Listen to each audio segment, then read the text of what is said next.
Okay, so I've got this wicked backlight up there, which is gonna wreak havoc on this video. But some of you have asked me, like, Adam, how did you get this bird to just like get on your finger? And I thought I'd put together a quick little video of what I did, just to share it with you, and maybe it'll work, maybe it won't. But anyway, here it is.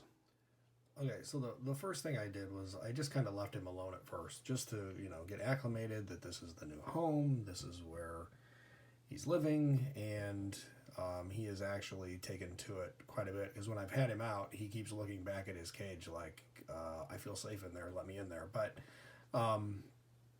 anyway, so what I did was when I first started, I just moved very slowly, right? I just moved very slowly with my finger.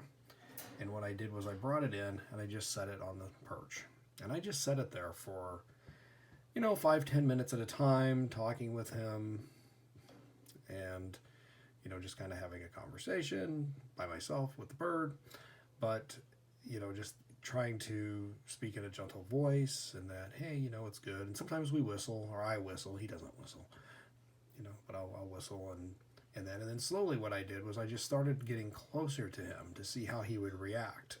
And when he would, and he's not going to do it now, but because he's gaining trust with me, but he would scutter down the perch just a little bit.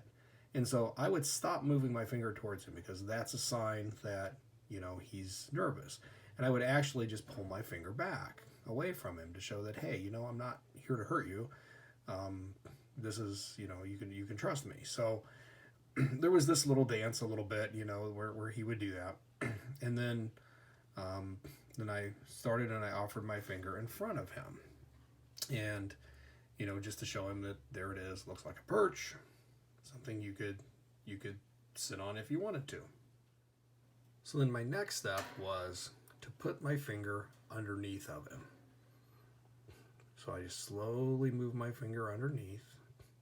And, sometimes he would scutter down the perch and I would just pull back and just very calm, it just taking my time. I realized, just I keep saying this to everybody in this group that, this takes time. You got to work slow. You got to be patient. And even where he was getting on my finger a couple days ago, yesterday, he didn't want anything to do with it and wouldn't get on. So, and that was okay because we've got to move at his pace, not my pace.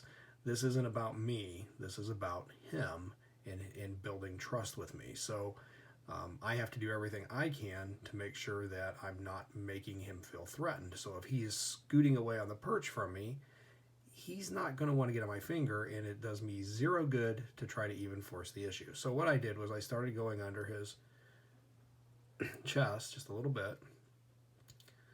Pretty bird. Want to step up? Step up, and then he starts to move, and you don't know, is he going to fly, is he going to step up? But I don't put any more pressure, just wait, maybe back off a little bit. And then I kind of was do it again. I'm going to step up, and then he steps up. And what I did at that point was I just left my finger in the cage, right? I get him up a little bit higher than the other perches that are in there. And the reason for that is that budgies will want to tend to go higher if they can, because that's a thing where they can look to watch for predators, right, out in the wild. So if I've got him a little bit higher, he feels more confident on my finger. And then for this next part, I need two hands, so I got to set the phone down. So sorry you don't get him in the angle, but I've got to lift the door of the cage.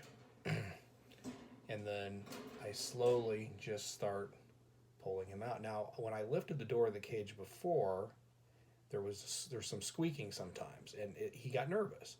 So I just stopped and didn't do anything. And then, every once in a while I'd open it again. And then once he realized that, there's nothing to be scared of with the squeaky of the sliding door in the cage, he doesn't flinch at it anymore.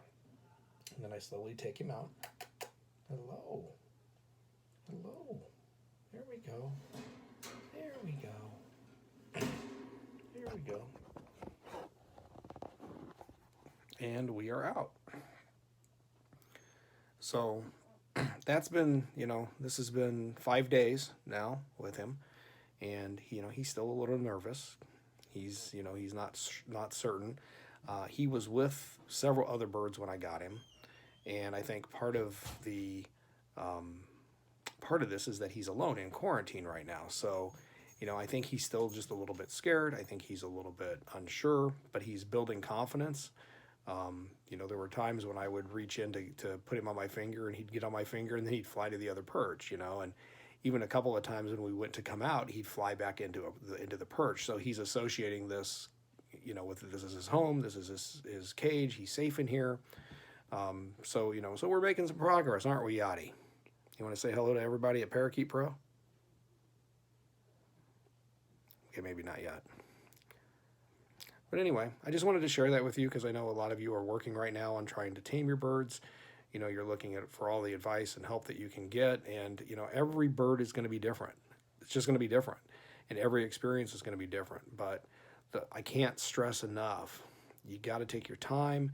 And the minute you get body language that it looks like they're scared, they're frightened, you as the human have to back off and just take it slow, take it easy, and eventually, your bird will get on your finger, and I know some of you have even talked about, well, I've got 2 birds and I'm trying to tame them.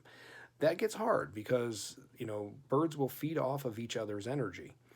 And if one bird flies and like a flight reflex, the other one's going to do it too. So I like training birds one-on-one and not necessarily, 2. I've tried it. It's tough. It was tough for me anyway. So anyway, you want to say bye, Yadi? I think that's about all we're going to get. I wanted to show you one more thing, and that's the up command. So I've been working on this with him, and it's slow going. But, he's not flying away from me, and, I can move my hand while I'm talking now, and he doesn't flinch. He doesn't, I think he looks a little bit, but he's not, he's not scared where he's flying off. But that's because I've built trust with him. When he was working with him in the cage, and he, I'd get close to him, and then he'd scoot down the perch. I didn't chase him.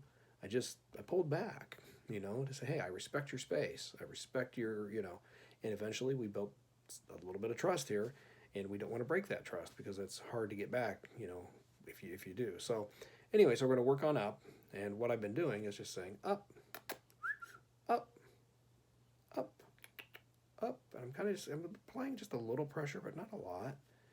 And then he steps up, and good bird. That's a good bird. And then he will eventually associate stepping up with the word up, and it'll be good. So anyway, I just wanted to share that with you.